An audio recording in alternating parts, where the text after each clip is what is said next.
നമസ്കാരം.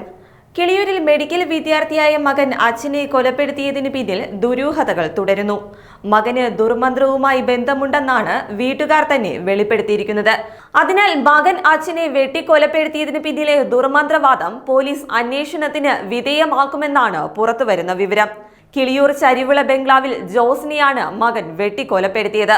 അതേസമയം മകൻ പ്രജിന്റെ സ്വഭാവത്തിലെ മാറ്റം ഭയന്നാണ് താനും ഭർത്താവും കഴിഞ്ഞിരുന്നതെന്ന അമ്മ സുഷമകുമാരിയുടെ വെളിപ്പെടുത്തൽ പോലീസ് ഗൗരവത്തിലെടുക്കും. ഈ മാസം 5-ന് രാത്രിയിലായിരുന്നു കൊലപാതകം നടന്നത്. മകന്റെ ആഭിചാരത്തെക്കുറിച്ച് അച്ഛന് വ്യക്തമായ സംശയം ഉണ്ടായിരുന്നു. അതേപറ്റി അച്ഛന് ചില തെളിവുകളും കിട്ടിയിരിക്കാമെന്നാണ് പോലീസിന്റെ നിഗമനം.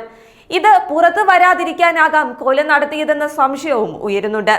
അങ്ങനെയെങ്കിൽ മറ്റാരുടെയോ സമ്മർദ്ദവും കൊലയ്ക്ക് കാരണമായി മാറാനുള്ള സാധ്യത ഏറെയാണ്. കൊലപാതകങ്ങൾക്ക് ദിവസങ്ങൾക്ക് മുൻപ് പ്രജിൻ ശരീരത്തിലെ രോമങ്ങളും തലമുടിയും സ്വന്തമായി നീക്കം ചെയ്ത് മുറിയുടെ മൂലയിൽ കൂട്ടിയിട്ടിരുന്നു. കൂടാതെ മേശപ്പുറത്ത് കറുപ്പു നിറത്തിലുള്ള വിചിത്രങ്ങളായ പ്രതിമകളും പ്രത്യേകതരം ആയുധങ്ങളും സൂക്ഷിക്കുകയും ചെയ്തു. അതിനാൽ സാത്താൻ സേവ പോലുള്ള ആഭിചാര കർമ്മങ്ങളെ കുറിച്ചാണ് പ്രജിന്റെ അമ്മയ്ക്ക് സംശയം. ഈ സാഹചര്യത്തിൽ പ്രതിയുടെ മൊബൈൽ ഫോണുകൾ ഉൾപ്പെടെയുള്ളവ പോലീസ് പരിശോധിക്കും. കൂടാതെ നെയ്യാറ്റിൻകര ജയിലിൽ റിമാൻഡിൽ കഴിയുന്ന പ്രജിനെ കസ്റ്റഡിയിൽ വാങ്ങി ചോദ്യം ചെയ്യാനാണ് പോലീസിന്റെ തീരുമാനം.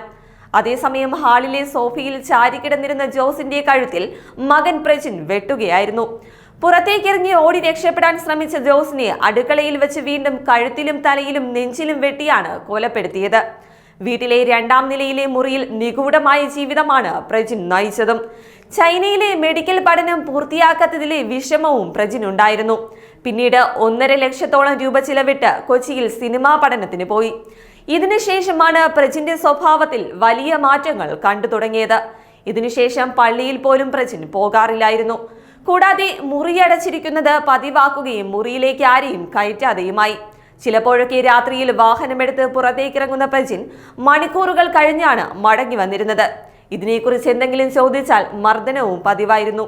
ഇക്കാരണത്താൽ പ്രജിന്റെ മുറിയിൽ എന്താണ് നടക്കുന്നതെന്നുള്ള ഒരു വിവരവും തങ്ങൾ അറിഞ്ഞിരുന്നില്ലെന്നും പ്രജിന്റെ അമ്മ പറയുന്നു.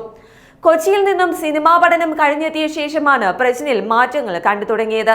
ജാമ്യത്തിൽ പുറത്തിറങ്ങിയാൽ തന്നെയും മകളെയും കൊല്ലുമെന്നും അമ്മ പറയുന്നു.